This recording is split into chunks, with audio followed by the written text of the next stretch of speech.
sign.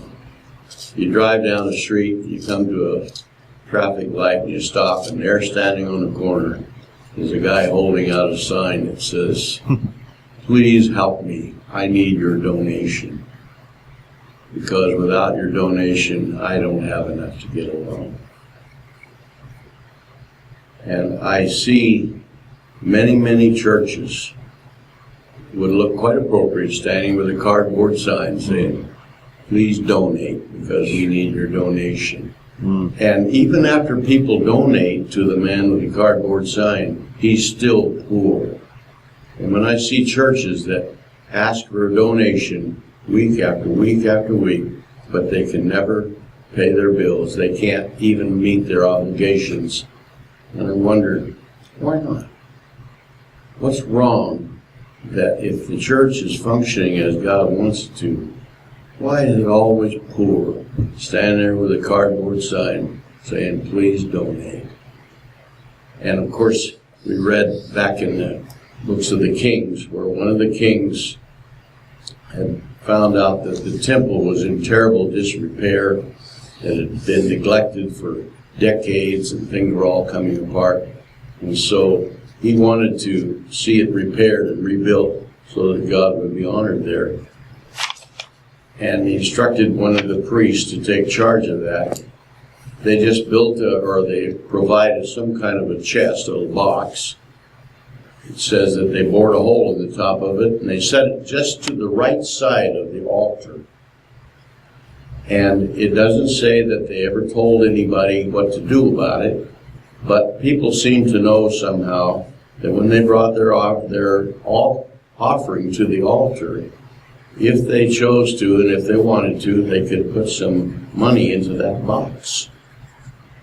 And when the box got filled, the priest would take it and turn it over to those who were in charge of rebuilding and repairing the temple.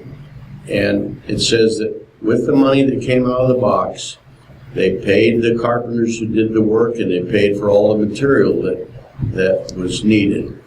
And so everyone, there was no debt left unpaid. Everybody who worked or who supplied material was paid, and nobody was pressured. And there's not a word in the story that tells us that anyone ever put money into the box. It just got in there somehow. And my feeling is, if we would stop passing the basket around and asking people through that passing to donate, why not just put a box at the back of the room with a slot on top and just let the people know, if you feel like God wants you to put money into something, there's where you put it. You put it at whatever time is convenient for you. We don't want anybody to know about it. We're not trying to show anybody that you're putting money in. But it's there if you wish, if you see that that's what God wants. Otherwise, ignore it.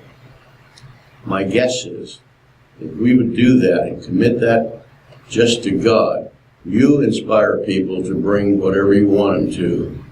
There'll be no evidence of anyone saying, "This is the time to give." We hear that many times in our little offering ceremony. The leader will say, "Now is our time to give back to God something."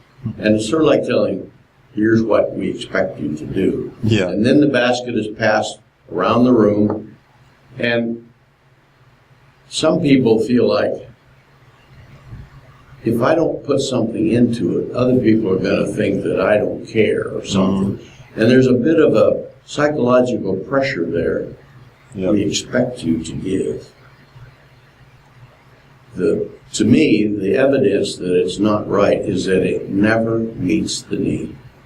Even though we stand there on the corner with our cardboard sign and say, "Please donate," they're still poor after they donate. And I don't think that shows the evidence that God is in favor of this. Because the ancient one, when they put the box next to the altar, the people put money into it, and all the debts were paid. And nobody had to walk away and say, "I'm sorry, we didn't have enough to pay you," even though you delivered material. So my feeling is, why not just do it the way God said it? He worked that way. I'd suggest we put a box back here on a table someplace, just in some obscure place. If people feel that God wants them to put something in, put it in. And no one else will have to know, and it won't show, and see what happens. You know, a lot of the teachings that I've done here has been the difference between a group that says, hey, come here, we have something to tell you, and trying to turn it into a group that says, okay, now we're going out. We're pumped up, ready to go. We learned something new. Now let's go out and do what we're supposed to do. Take church to the people, not just bring people to the church. And the whole giving thing, I think a similar thing is instead of being a receiving church, it should be a distribution church. You know, if our budgets were more focused on outside than it was on the inside, I bet it'd be more successful too. That reminds me of the Lord said, freely you receive, freely give. If things are done freely, how much money's involved? And the concept that, as you just said, we're not asking them to come here and get something and then pass a basket to them to collect from. We're just taking something out to them, and when we go out wherever they are, on their job or in their apartment, as you mentioned, or sitting by a bus stop, or run out of gas sitting on the corner waiting for someone to help them, that's where we take the ministry. And we give it to them, and there's no charge, and there's no collection. And if that's what we're doing, and we're doing it through the ministry of the Spirit of God, don't you think that He will supply whatever is needed to make that happen? One of the best illustrations I've ever heard is an open hand, to live open-handedly. Yes. That means you're not grabbing too hard to hold on to something. Because if you're grabbing hold, your knuckles are tight and white, and you can't receive when you got it wrapped around something either. So when you open up your hand, some people are free to give you stuff. You're free to receive, but you're also free. Anybody's free to take what you got. Exactly. Can you imagine a church leader teaching out of I believe it's in Isaiah, where it says something like, receive from me something without money and without price. Is that Isaiah? I think it is. Sure. And then as soon as we get through saying that, let's pass the basket around. How are you going to explain that when we just read, receive from me without money and without price? Now, please donate. You know, I was blessed by a friend. He gave me a subscription to a video service, and it was a bunch of Christian videos. It's an excellent resource, so I'm not criticizing that at all.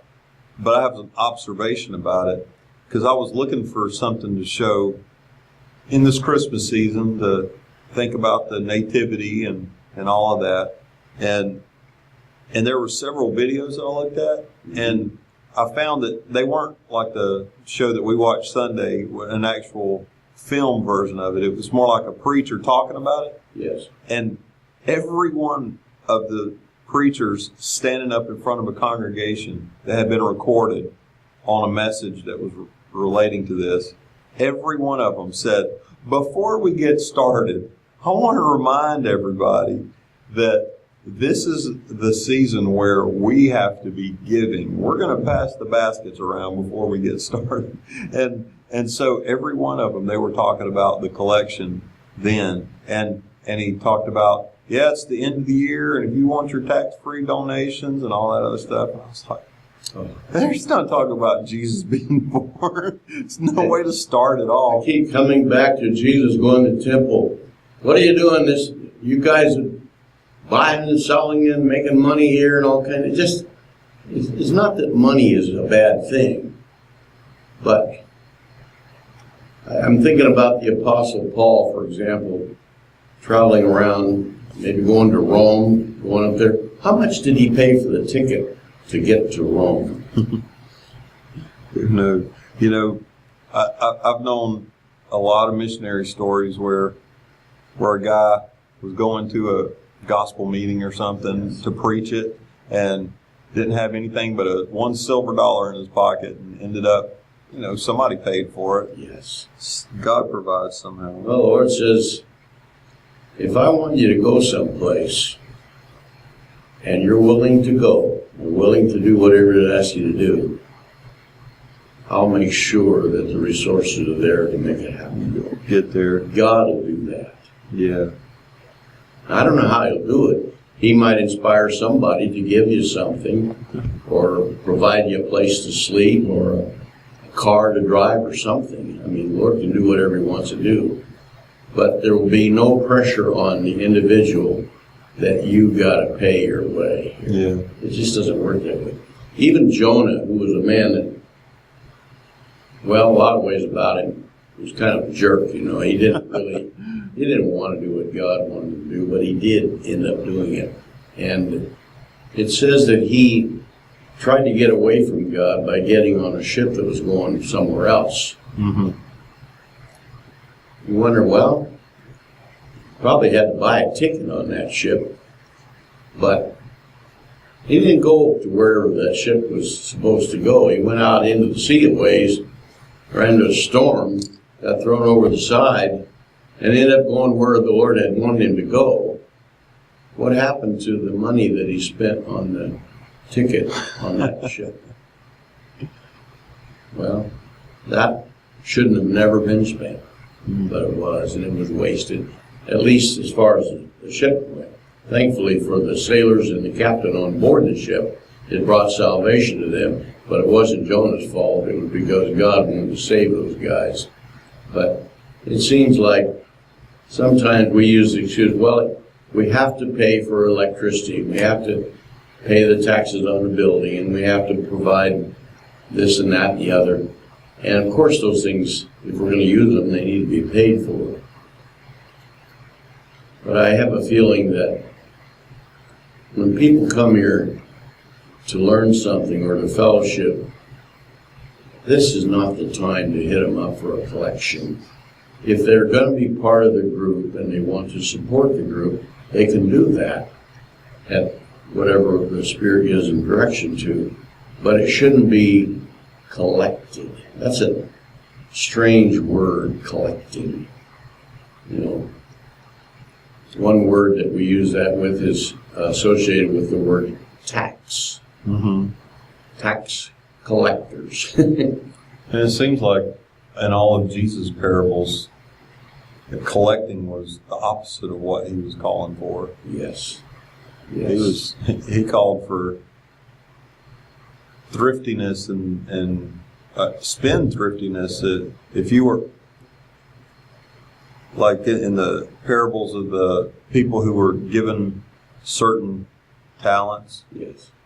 they weren't supposed to sit on it. They were supposed to make it work. Yes.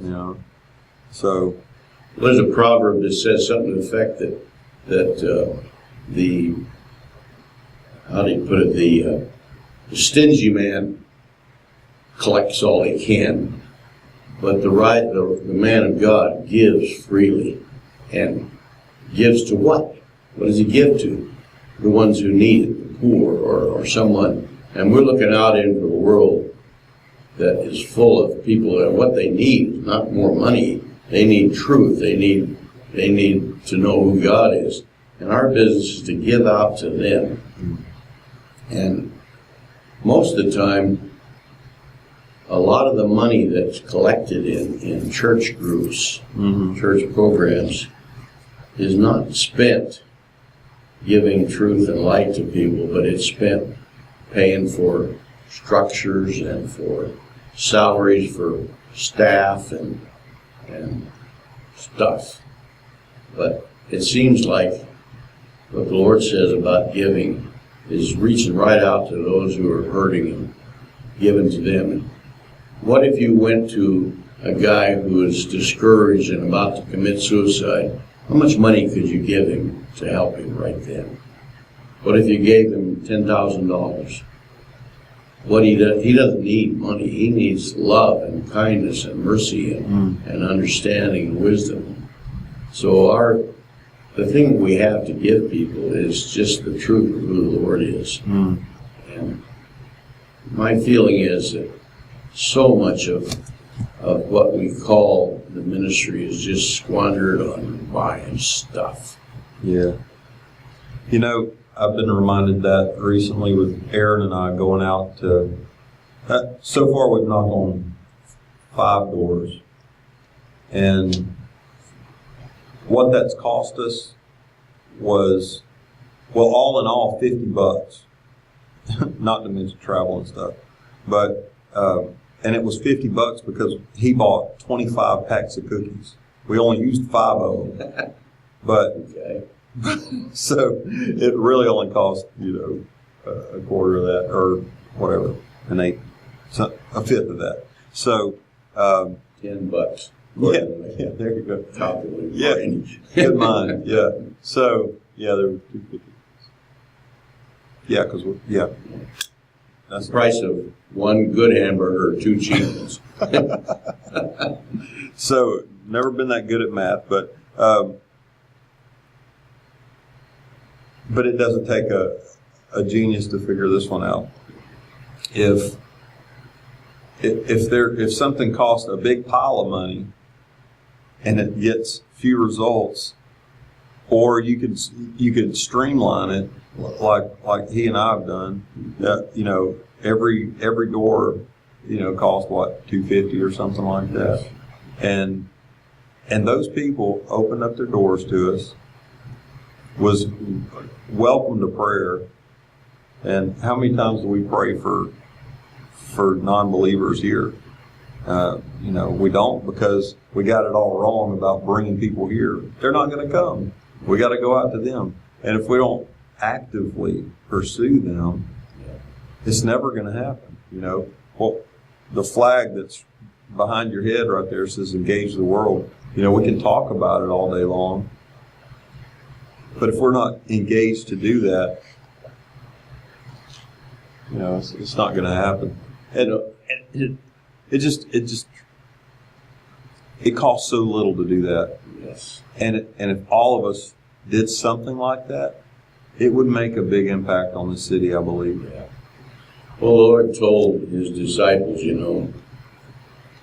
going to be witnesses to me in Jerusalem and in Judea, which is the surrounding area, and in Samaria, which is just over the hill there a little ways, and to the uttermost part of the earth, everywhere. And your job is to take the good news out to them. There's never any place where he says your job is to go bring them into your meeting and try to get them to join whatever you're doing. So you just take it out to them. And how much are you supposed to charge them for your services? Nothing. In fact, there will be costs if you have to travel or if you have to buy food or something. But the Lord said, whatever you spend, I will repay. So, and by the way, if the Lord repays you for what you spend, do you think he'll shortchange you?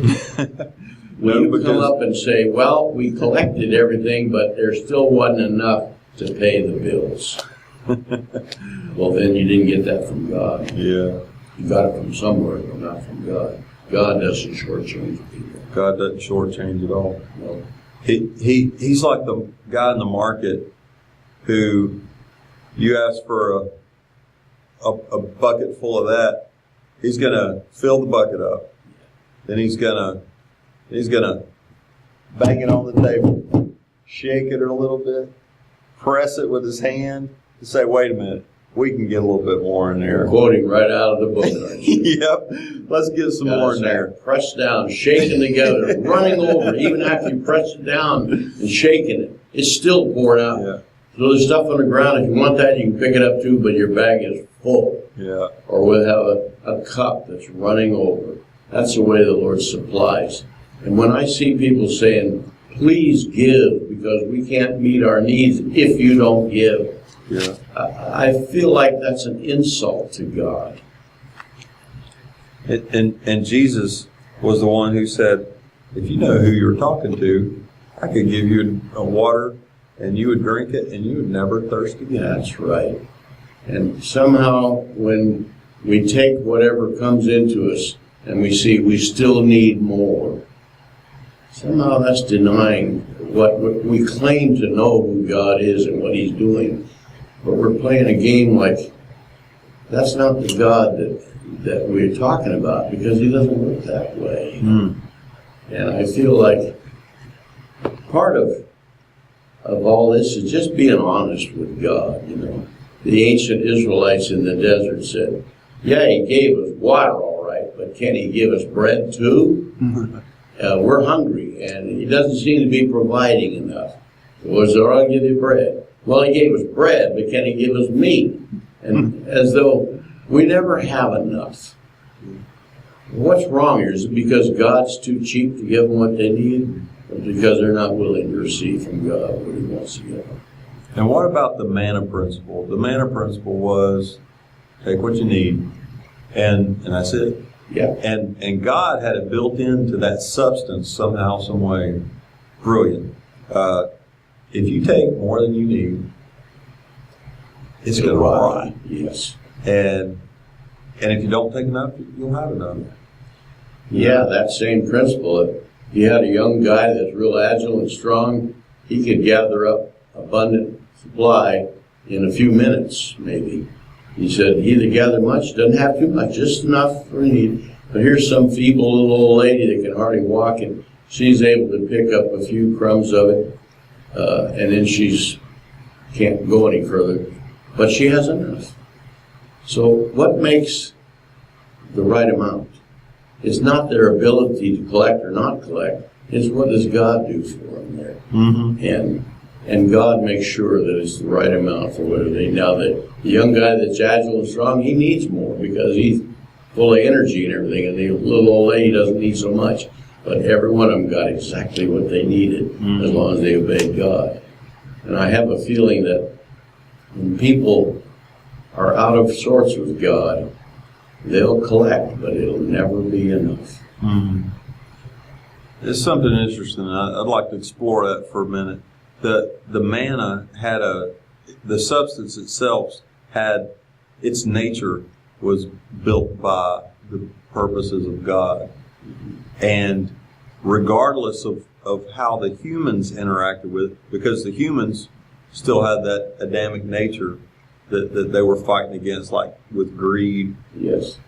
And so it was scaled, but they couldn't penetrate the nature of the manna. But now we have money, other foods, and it's like we have to be self-regulating because the food itself won't rot, you know. Another thing, that word manna, what does manna mean? What does the word mean? What is this? What is this? So it says, God said He was feeding them the bread of heaven. Now, that was God's description of it. So would that tell you that it was good for you to eat?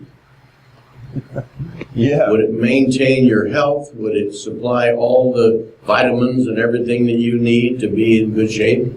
Absolutely. And yet people said, our title for it is, what is this? I mean, we don't understand what this stuff is. Now, there are other people made bread. They know how to make bread, and they know what that is. But this stuff that God was providing was so strange to them, they couldn't even give it a name. All they could say is, what is it? That's what the word means. What is it? And my guess is that when we begin to look to God for the supply, there will not be a word in our language to describe exactly what it is, because it won't be like what the world provides. We understand that. It'll be something, all we can say is, what is this?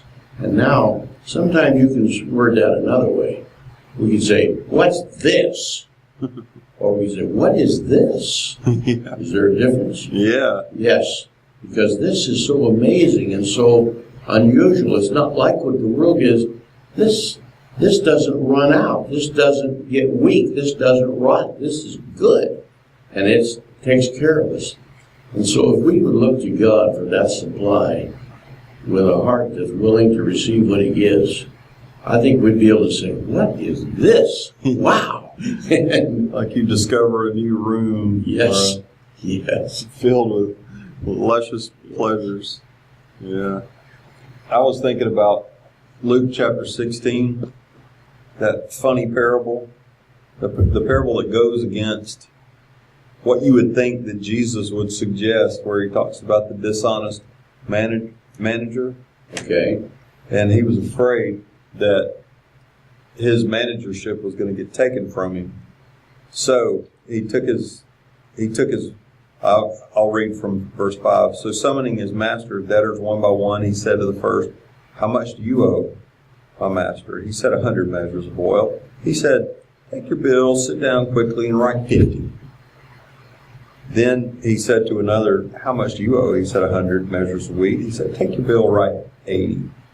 The master commended the dishonest manager for his shrewdness. For the sons of this world are more shrewd in dealing with their own generation than the sons of light. And I tell you," this is Jesus talking, "make friends for yourselves by means of unrighteous wealth, so that when it fails, they may receive you into the eternal dwellings." It's an interesting story, isn't it? Sure is weird, isn't it? Yes.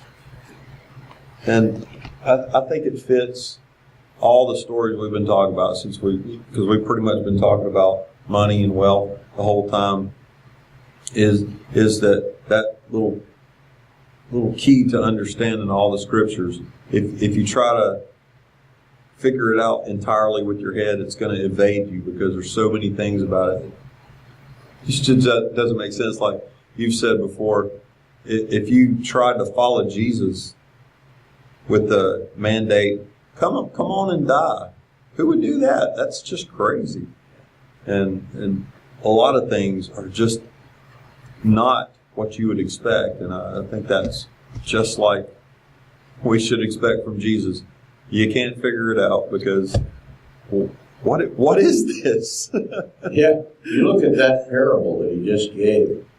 Here's a man he's the manager of the accounts, and he's settling for less than the required payment. What would a legalistic Pharisee demand? If the man owes 100? 100%. Will he accept less? No. And yet, he might charge interest, but that was against the law too. You call the man dishonest. Now, yeah, that's the funny thing. Yeah. This dishonest guy, you should do as he does. Yes. Now it seems that, when we read that right away, how can you commend a man for being dishonest? The word dishonest doesn't mean that he's a liar. It just simply means he's not demanding what the rule says you have to do, isn't it? So we come to the Lord. How much do we owe the Lord? Everything. But you don't have enough to pay it. So he says, how much can you pay? Well, I got 35 cents. Okay, that's how much you owe. And somehow it just if I seems give like this, I can't make a telephone call in 1985. seems like the Lord is simply saying, if I required from you what you owe, none of you would survive. That's one of my favorite passages of the gospel. I do not judge you according to your iniquities. Yes. Because if he did, we'd have no chance. We barely begin to get a handle on what this thing called grace is, But the Lord is simply saying, I know you can't pay. You could never pay. In fact, there's a proverb that says nobody could pay enough to ransom a life. The price is too costly. So if it was up to us to somehow come up with a payment that would redeem us, nobody can do it. There'd be no hope for anyone. But the Lord says, I'll pay. Now, how much is the cost for redemption? If you gave every single nickel that you could ever make in your lifetime, would that reduce the debt at all? Because it's so vast, the price of a life, that nobody could ever can't even affect it. This reminds me of the passage, what will it profit a man if he gains the whole world and loses his own soul? The irony behind that phrase right there is, who owns the world? And if you did gain the whole world, could you pay the price No, for your redemption? because it costs more than that. Yes. And how much more? And how foolish people are, because if you had to break it down into percentages of how much of the world that even the richest man in the world owns, it would be so many zeros behind the 0.000 decimal points until you get to the one that it's silly. And so we sell out everything for nothing. Yeah. I like what Jim Elliot said. He said, "He is no fool who gives up what he cannot keep to gain that which he cannot lose."